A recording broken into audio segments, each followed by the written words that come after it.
Bonjour et bienvenue dans ce nouveau podcast Mincir avec l'hypnose, un podcast créé par Hypnosis pour vous aider à perdre du poids facilement et rapidement grâce à l'hypnose. Et aujourd'hui, on commence par notre premier épisode, le tout premier d'une très longue série pour vous aider, vous donner des pistes pour mincir facilement grâce à l'hypnose. Alors, je vous expliquerai en fin de podcast comment va se dérouler justement le podcast. Mais avant ça, je pense que le plus important, c'est déjà de parler d'hypnose. L'hypnose qui est de plus en plus répandue, mais sur laquelle il y a encore beaucoup de mythes, beaucoup d'idées reçues et parfois beaucoup de craintes aussi. Alors, dans l'épisode d'aujourd'hui, on va déjà un petit peu démystifier l'hypnose et vous aider à comprendre en quoi l'hypnose peut vous aider pour mincir. Donc, l'hypnose, qu'est-ce que c'est ? L'hypnose, on appelle ça parfois un état modifié de conscience. C'est un état entre l'éveil et le sommeil. Et c'est un état que nous connaissons très bien, puisque nous entrons et nous sortons d'hypnose à un certain nombre de reprises durant la journée. Et vous ne vous en rendez pas compte. Donc la première chose à savoir sur l'hypnose, c'est que c'est un état naturel. On a l'impression comme ça, et surtout si vous avez vu de l'hypnose de spectacle, que l'hypnose doit être induite par un professionnel, que vous ne pouvez pas entrer ni sortir d'hypnose sans qu'il y ait une personne extérieure qui vous mette en état d'hypnose. En réalité, c'est faux. Vous arrivez vous-même à vous mettre en hypnose et à en sortir très fréquemment et très facilement. Un exemple de ça, et peut-être le plus parlant, en tout cas pour ceux d'entre vous qui conduisez, c'est justement le volant. Pour ceux qui conduisent, je pense que ça vous est forcément déjà arrivé, surtout sur un trajet que vous connaissez bien, un trajet fréquent, quotidien, par exemple votre trajet entre le domicile et le lieu de travail, d'arriver chez vous et de vous dire « mais je ne sais même pas comment je suis arrivée là ». Vous avez beau essayer de vous rappeler de la route. Est-ce que vous avez tourné à gauche, à droite ? Est-ce que le feu était rouge ? Est-ce que vous êtes passé ? Tout ça, c'est un peu flou. Vous ne savez pas vraiment. Tout ce que vous savez, c'est que vous n'avez pas eu d'accident de voiture, mais vous étiez dans vos pensées, vous ressassiez peut-être votre journée de travail, ou vous étiez en train d'écouter la radio. Toujours est-il que vous avez conduit en pilote automatique et que vous n'étiez pas réellement conscient de ce qui se passait. Et bien ça, typiquement, c'est un état d'hypnose.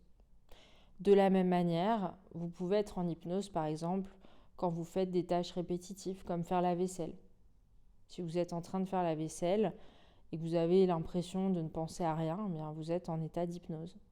Dans les transports en commun, on voit souvent des gens le regard dans le vide, et vous-même, ça vous est certainement arrivé de phaser, comme on dit, c'est-à-dire de ne rien regarder de spécial, ne rien penser de spécial et simplement, laisser le trajet s'écouler jusqu'à ce que votre attention soit captée par quelque chose ou quelqu'un et que vous sortiez de cet état d'hypnose.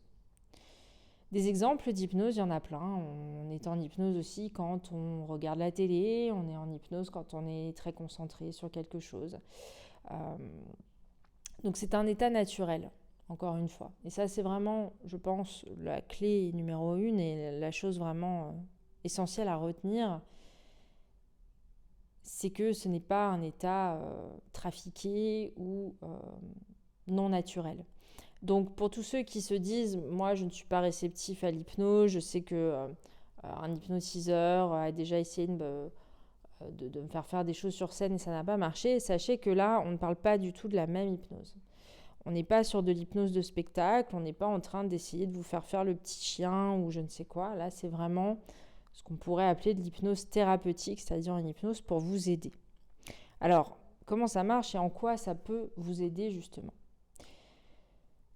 Dans notre cerveau, on a une partie consciente et une partie inconsciente. La partie consciente, c'est tout ce que je sais, c'est tout ce dont j'ai conscience. Donc ça va être mes pensées, mes actions, les émotions qui me traversent, ça va être mes habitudes, ça va être toutes les idées dont j'ai conscience. Mais à côté de ça, et surtout derrière ça, il y a une partie inconsciente. Et on pourrait utiliser l'analogie de l'iceberg, c'est-à-dire que la partie consciente, c'est cette petite partie qu'on voit, qui dépasse de l'eau, et puis l'inconscient, c'est cette grosse partie qui est sous la mer et qu'on ne voit pas. Et donc l'inconscient, ça va être tout ce qui peut se passer. Et le meilleur exemple peut-être à vous donner, c'est que vous vous rendez compte que vous ne pensez pas à respirer.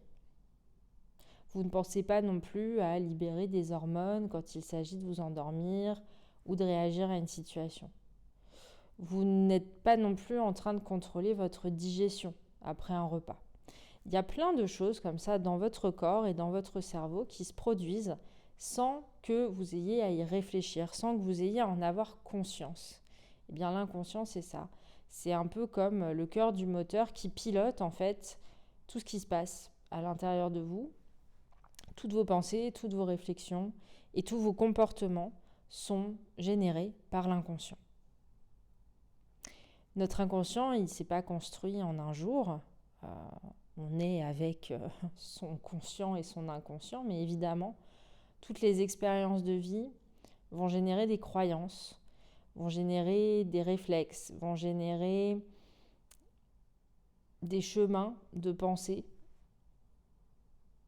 que vous allez conserver pendant plusieurs années.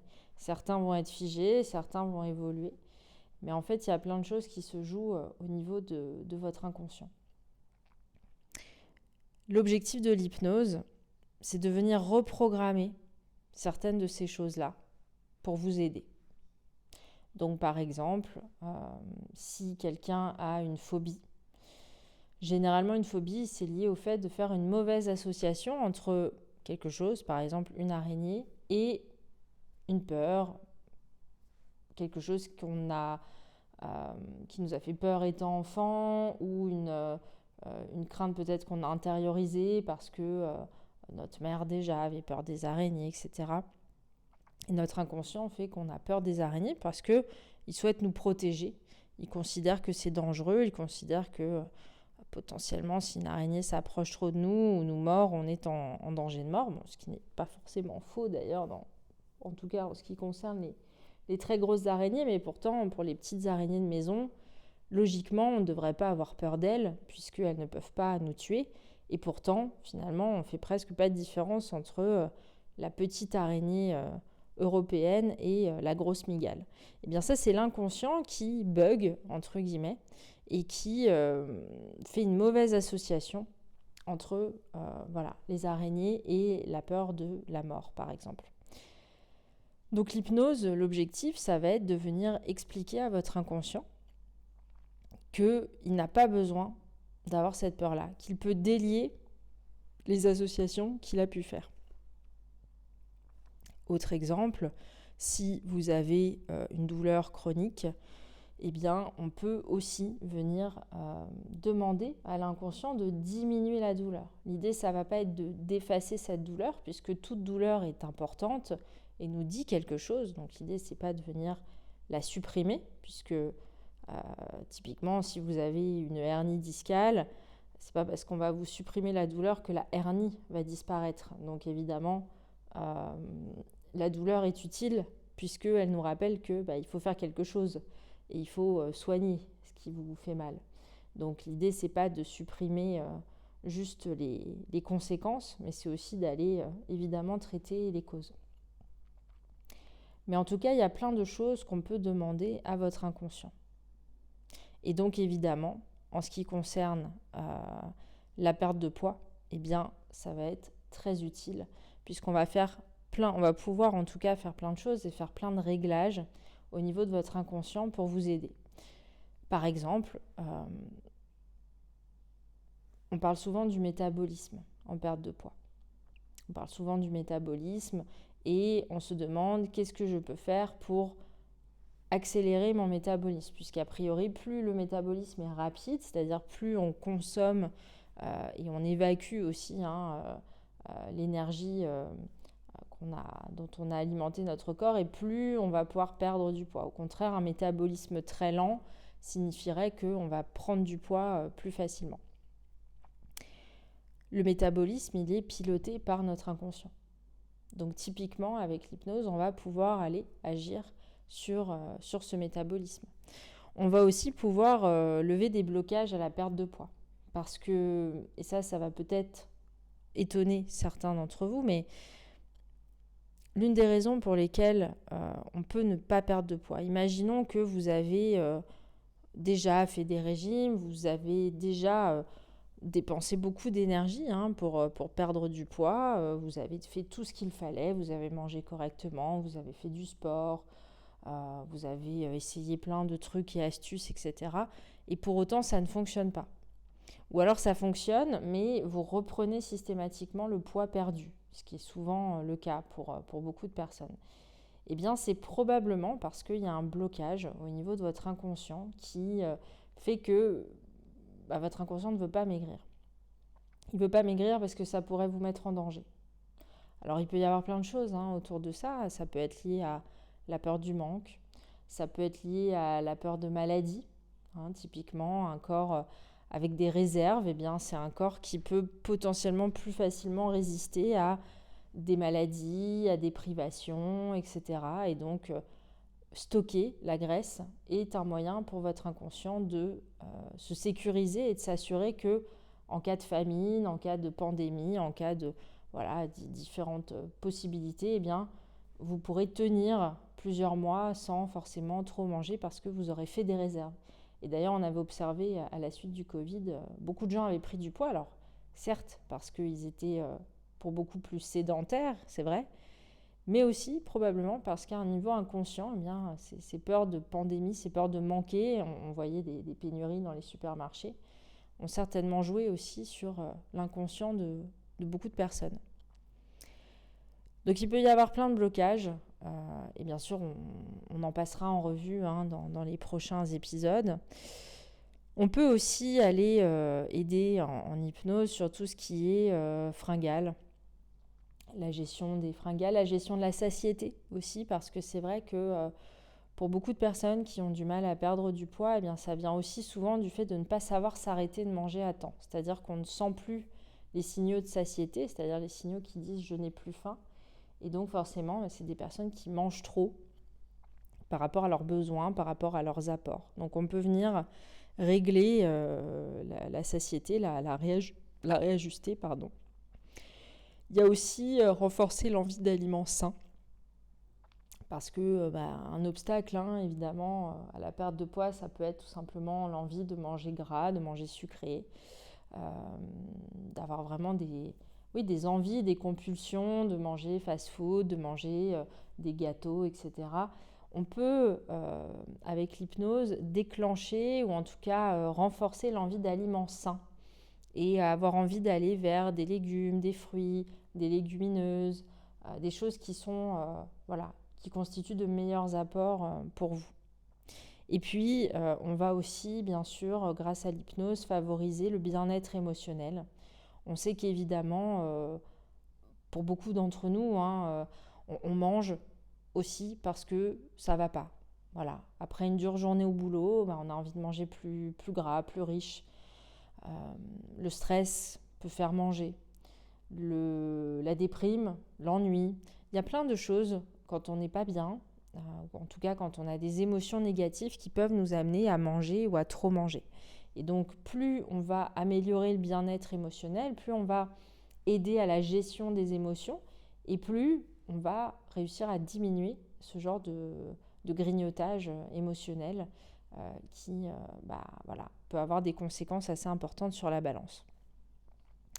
Donc voilà pour un tour d'horizon assez rapide de l'hypnose, qu'est-ce que c'est, à quoi ça sert et surtout en quoi ça peut vous aider à perdre du poids.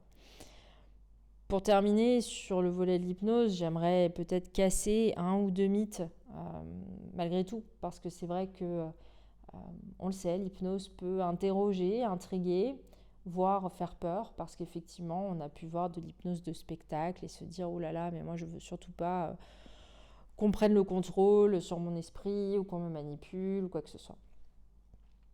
Sachez une chose qui est vraiment fondamentale, c'est qu'en hypnose, en tout cas l'hypnose qu'on pratique chez Hypnosis, est une hypnose qui travaille avec votre inconscient. C'est-à-dire qu'on ne va pas contraindre ou tenter de contrôler votre inconscient. Votre inconscient fait toujours ce qu'il y a de bon pour vous. C'est son seul et unique objectif. Vous savez, on parle parfois de cerveau reptilien, ce cerveau qui sert uniquement à nous maintenir en vie. Eh bien, l'inconscient, c'est ce qu'il fait. C'est-à-dire que tout ce qu'il fait vise à ce que vous alliez bien. À la fois physiquement, votre intégrité physique, que vous soyez en vie et en bonne santé, et que vous soyez bien aussi émotionnellement. La seule chose, c'est que parfois, il fait des mauvais choix, ou en tout cas, il fait des choses avec lesquelles vous n'êtes pas en phase. Donc typiquement, si je reprends l'exemple de tout à l'heure, parfois, il peut vous faire grossir pour s'assurer que s'il y a une pandémie, si vous tombez malade, s'il y a un problème quelconque, vous puissiez avoir des réserves pour tenir. Ça le sécurise, ça le rassure de savoir que vous avez des stocks de graisse pour pouvoir rester en vie longtemps. Il ne cherche pas à vous faire du mal en faisant ça. Évidemment, vous, consciemment, vous aimeriez être plus mince. Donc vous allez vous dire, il est gentil mon inconscient, mais là, il me met des bâtons dans les roues. Mais ce n'est pas ce qu'il cherche à faire. Donc il cherche toujours à faire ce qu'il y a de mieux pour vous. Il cherche toujours à vous maintenir en vie, en sécurité, en bonne santé et heureuse. Mais simplement, parfois, il fait des choix qui ne seraient peut-être pas ceux que vous auriez souhaité faire consciemment. Donc l'hypnose vise seulement et uniquement à travailler main dans la main avec lui pour lui expliquer des choses, pour lui montrer une autre voie, lui montrer une autre manière de procéder, le rassurer et l'aider à faire des modifications et des changements qui soient les meilleurs possibles pour votre bien-être. Votre inconscient restera toujours le seul maître à bord. C'est-à-dire que si on vient lui dire quelque chose de trop farfelu, si on vient lui proposer quelque chose qui ne lui convient pas ou avec lequel il n'est pas d'accord, ou qui lui semble trop risqué, dangereux, etc., il ne fera pas. Ça, c'est vraiment important. Donc, si vous avez confiance en votre inconscient, vous pouvez avoir confiance en l'hypnose. L'hypnose, et en tout cas celle qu'on pratique ici chez Hypnosis, ne viendra pas. Je précise ça parce qu'il y a différents courants d'hypnose.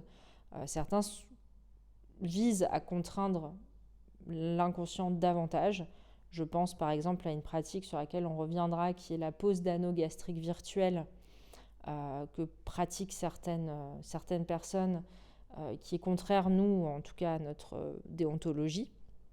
Voilà, mais ça on pourra revenir sur pourquoi on n'est pas d'accord avec ça. Mais bon, une des premières raisons, c'est justement de ne pas contraindre et de ne pas forcer l'inconscient, mais au contraire de travailler main dans la main avec lui pour faire ce qu'il y a de mieux pour vous.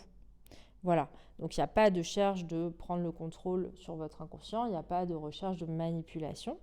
On ne le manipule pas, on lui parle, on s'exprime dans le langage de l'inconscient pour qu'il comprenne. Donc c'est un langage qui est souvent plus imagé, plus émotionnel, etc. Ce n'est pas une langue étrangère, je vous rassure. Voilà. De la même manière, contrairement à l'hypnose de spectacle, tout le monde est réceptif. C'est ce que je vous disais au début. Vous rentrez et sortez d'hypnose plusieurs fois dans la journée. Donc c'est un état qui est naturel, c'est un état dont vous avez l'habitude, dont les enfants ont l'habitude. Et d'ailleurs, vous pouvez remarquer, si vous avez des enfants ou si vous êtes au contact d'enfants, que souvent quand ils sont absorbés dans une activité, c'est comme s'ils ne vous entendaient pas. Et parfois on les interpelle, on les appelle ou on leur parle, et ils sont plongés dans leur dessin. Vous avez l'impression qu'ils vous ignorent, mais en fait, c'est pas qu'ils vous ignorent, c'est qu'ils sont tellement absorbés, ils sont hypnotisés, entre guillemets, par ce qu'ils font, un dessin animé, peu importe. Et en fait, ils sont en état d'hypnose. Donc, ils sont là, mais sans être vraiment là.